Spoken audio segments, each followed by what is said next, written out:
KPCC അധ്യക്ഷനെ മാറ്റുമെന്ന വാർത്തകൾക്കിടെ K സുധാകരന് പിന്തുണയുമായി പാർട്ടിയിൽ വലിയൊരു വിഭാഗം നേതാക്കൾ പരസ്യമായി തന്നെ രംഗത്തെത്തി. കഴിഞ്ഞ 3.5 വർഷമായി കെ സുധാകരന് കീഴിൽ പാർട്ടി ശക്തമാണ് എന്നാണ് ഇവരുടെ വാദം. കെ.പി.സി.സിയിലും ഡി.സി.സികളിലും അഴിച്ചുപണി നടക്കേണ്ടതിന് പകരം പാർട്ടി അധ്യക്ഷനെ മാറ്റുന്നത് ശരിയല്ലെന്നാണ് സുധാകരനെ അനുകൂലിക്കുന്നവരുടെ പക്ഷം. പാർട്ടിയിലെ ഐക്യമില്ലായ്മയുടെ പേരിലോ പ്രവർത്തനങ്ങളിലെ പോരായ്മയുടെ പേരിലോ കെ സുധാകരൻ മാറേണ്ടതില്ല എന്ന വാദം ആദ്യമുയർത്തിയത് വർക്കിംഗ് കമ്മിറ്റി അംഗം ഡോക്ടർ ശശി തരൂരാണ്. ഹൈക്കമാൻഡ് തീരുമാനിച്ചാൽ താൻ മാറാൻ തയ്യാറാണ് എന്ന് ആദ്യം പറഞ്ഞ സുധാകരൻ പ്രസിഡന്റ് പദവിയിൽ തുടരാനുള്ള എല്ലാ യോഗ്യതയും തനിക്കുണ്ടെന്നും കൂടുതൽ പേർ പിന്തുണയുമായി എത്തുമെന്നും പിന്നീട് തറപ്പിച്ചു പറഞ്ഞത് വർദ്ധിച്ചു വരുന്ന ഈ പിന്തുണയുടെ കൂടി പശ്ചാത്തലത്തിലാണ്.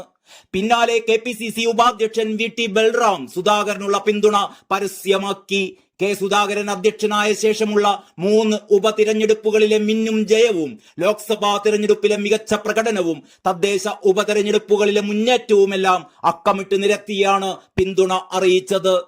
സംഘടനാതലത്തിൽ താഴെ തട്ടിൽ വരെ പ്രവർത്തനം ശക്തമാണ് എന്നും സുധാകരനെ അനുകൂലിക്കുന്ന നേതാക്കൾ ചൂണ്ടിക്കാട്ടുന്നു. കെ.പി.സി.സിയുടെ തലപ്പത്ത് അഴിച്ചുപണി എന്ന സൂചന വന്നപ്പോൾ തന്നെ സുധാകരനുള്ള പിന്തുണ രമേശ് ചെന്നിത്തലയും നേരത്തെ പരസ്യമാക്കിയിരുന്നതാണ്.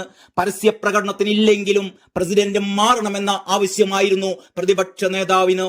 എന്നാൽ കഴിഞ്ഞ ദിവസം ചേർന്ന കെ.പി.സി.സി ഭാരവാഹികളുടെ ഓൺലൈൻ യോഗത്തിൽ സുധാകരനുമായി ഐക്യത്തോടെയാണ് പോകുന്നത് എന്ന് വി.ഡി. സതീശൻ നിലപാട് മയപ്പെടുത്തുകയുണ്ടായി. ഇതോടെ പ്രസിഡന്റ് മാറുകയാണെങ്കിൽ പ്രതിപക്ഷ നേതാവും മാറട്ടെ എന്ന ആവശ്യം സുധാകരപക്ഷവും തൽക്കാലം ഉപേക്ഷിച്ച മട്ടാണ്. കോൺഗ്രസിലെ സമീപകാലത്തെ വിന്നിംഗ് കോമ്പിനേഷനാണ് വി.ഡി. സതീശനും കെ സുധാകരനും എന്നതാണ് നിലപാട്.